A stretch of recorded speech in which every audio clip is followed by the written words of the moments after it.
હુડાનો છેલ્લા કેટલાય સમયથી વિરોધ થઈ રહ્યો છે. હુડા એટલે હિંમતનગર અર્બન ડેવલપમેન્ટ ઓથોરિટી, અને એ અર્બન ડેવલપમેન્ટ ઓથોરિટી જે રીતના ઓડા છે કે પછી રાજકોટમાં રૂડા છે, એવી રીતના જ હિંમતનગરમાં પણ હુડાની તૈયારી થઈ રહી હતી. 2012ની આસપાસ એની નોટિફિકેશન અને એના પછી જાહેરનામું આવ્યું.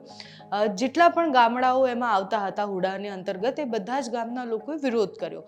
વિરોધ કેમ કર્યો? કારણ કે બહુ જ બધા લોકોની જમીન એમાં જઈ રહી હતી. બહુ જ બધા ખેડૂતો જે માત્ર ને માત્ર ખેતી પર નિર્ભર રાખતા હતા, એ બધાની જમીન પર એમાં જઈ રહી હતી, અને એનો વિરોધ છેલ્લા કેટલાય સમયથી થઈ રહ્યો હતો. અને એવો વિરોધ થઈ રહ્યો હતો કે એક મહાપંચાયતનું આયોજન કરવામાં આવ્યું. એ સભામાં ગ્રાઉન્ડ પરથી તમને આખી વાસ્તવિકતા બતાવી હતી, ત્યાંના લોકો કેમ અકળાયેલા છે, હુડાનો આટલો બધો વિરોધ કેમ થાય છે, એ પણ બતાવ્યો હતો. અને આટલી લાંબી લડાઈ પછી સરકારનો નિર્ણય છે કે અત્યારે હુડા જે કરવાના હતા એને સ્થગિત રાખવામાં આવે છે. ગઈકાલે જ ડેપ્યુટી સીએમ હર્ષ સંઘવી, અર્જુન મોઢવાડિયા અને એ બધાની બેઠક થઈ. ગામના લોકો સાથે, આગેવાનો સાથે એક હુડાની સમિતિનું નિર્માણ પણ થયું હતું. એ સમિતિ સાથે પણ ગઈકાલે ડેપ્યુટી સીએમએ મિટિંગ કરી, અને મિટિંગ પછી અત્યારે એને સ્થગિત રાખવાનો નિર્ણય લેવામાં આવ્યો છે.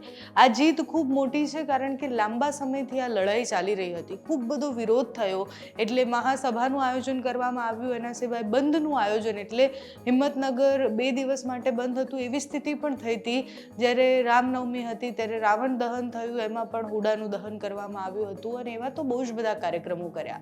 અંતે ત્યાંના લોકોએ શું કર્યું, એટલે ત્યાંના જે ભાજપના કાર્યકર્તાઓ હતા એ બધાએ ભાજપ છોડો આંદોલન શરૂ કરી દીધું, કે એક પછી એક રાજીનામા આપવા લાગ્યા. અને આટલા બધા વિરોધ પછી અત્યારે એ લોકોની જીત થઈ હોય, એમની જે માંગણી છે એ સ્વીકારવામાં આવી છે, અને અત્યારે એ નિર્ણયને સ્થગિત રાખવાનું સરકારે જાહેર કરી દીધું છે. ગઈકાલે હર્ષ સંઘવીએ પ્રેસ કોન્ફરન્સ કરી અને આખી માહિતી આપી હતી. હુડાના વિરોધના મુખ્ય કારણો શું છે એ સમજીએ, અને પછી સરકારે શું કહ્યું એ પણ સાંભળીએ. હુડાનો વિરોધ સાબરકાંઠા જિલ્લાના હિંમતનગર અને આસપાસના 11 ગામો એટલે કરી રહ્યા હતા કારણ કે એમાં એમની મોંઘા ભાવની જમીનો પણ જતી હતી. Gujarat town planning and urban development act 1976 હેઠળ જમીનની 40% થી 50% કપાત, ખેતીની જમીનનું શહેરીકરણ અને વિકાસના નામે એમની સાથે અન્યાય થાય છે એવું એમને લાગતું હતું, એટલે વિરોધ કરી રહ્યા હતા. ખેડૂતોનું કહેવું હતું કે વિકાસ જોઈએ છે, પરંતુ પોતાની જમીન અને આજીવિકા ગુમાવીને વિકાસ નથી જોઈ રહ્યો. એટલે મુખ્ય એ જ હતું કે 40% થી 50% જમીન જો એમાં હુડામાં જતી રહી તો પછી જે ખેડૂત ત્યાં ખેતી કરી રહ્યો છે, ખેતી પર જ એનું ઘર ચાલે છે, એ શું કરશે આગળ જતાં એ ખબર નથી. બહુ જ બધી વાર એવું થતું હોય છે કે જ્યારે ઓરડા કે પછી રૂડા કે પછી અલગ અલગ રીતના અર્બન ડેવલપમેન્ટ આખું થતું હોય, એમાં જમીનના ભાવ વધતા પણ હોય છે. પણ હિંમતનગર અને એ વિસ્તારની પરિસ્થિતિ જોતા ખેડૂતોને એવું લાગ્યું કે અહીંયા હુડાની અત્યારે અમારે જરૂર જ નથી. તમે વિકાસ કરો એનો અમને વાંધો જ નથી, પણ અમને આ રીતનો વિકાસ નથી જોતો. અમારી ખેતીલાયક જમીન લઈ અને તમે એમાં વિકાસ કરો, એ વિકાસ અમને અત્યારે નથી જોતો, એની અત્યારે જરૂર નથી લાગતી. અમારી આજીવિકા જ માત્ર એ જમીન છે. એટલે એનો વિરોધ સતત થયો. 100 દિવસની ઉપરની આ લડાઈ હતી, અને એના પછી હવે સરકારે આ નિર્ણયને સ્થગિત રાખ્યો છે. ગૃહમંત્રી હર્ષ સંઘવીએ ગઈકાલે પ્રેસ કોન્ફરન્સ કરી અને જે જાહેરાત કરી, મીટિંગમાં શું થયું તે સાંભળો. સાબરકાંઠાના હિંમતનગર અર્બન ડેવલપમેન્ટ ઓથોરિટી હુડાને લઈને 11 ગામના ગ્રામજનો અને ભારતીય જનતા પાર્ટીના આગેવાનો, આ સૌ અગ્રણીઓ દ્વારા છેલ્લા અનેક દિવસોથી રાજ્ય સરકારના વિભાગો અને સરકાર જોડે અલગ અલગ વિષયોને લઈને એમના ખાસ કરીને જે વિષયો હતા તે મૂકવામાં આવ્યા હતા.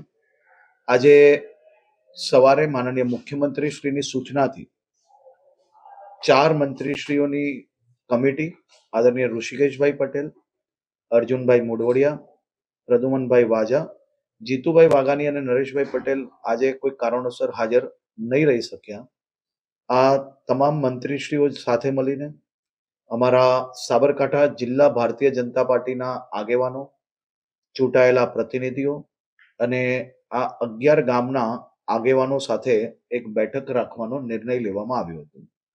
આદરણીય મુખ્યમંત્રી શ્રી દ્વારા ખાસ સૂચના આપવામાં આવી હતી કે સૌ ગ્રામજનો અને આગેવાનોના મનની જે વાત છે, અને ખાસ કરીને કોઈ બી પ્રકારે તેમને તકલીફ ના પડે તે પ્રકારનો નિર્ણય તાત્કાલિક ધોરણે બેઠક કરીને લેવામાં આવે.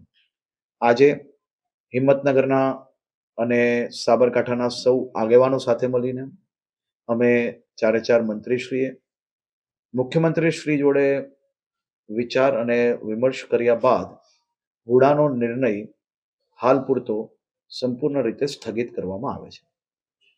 હર્ષભાઈ, અગાઉ પણ તત્કાલીન મુખ્યમંત્રી આનંદીબેનના સમયે વિરોધ થયો હતો, એ વખતે પણ સ્થગિત કર્યું હતું.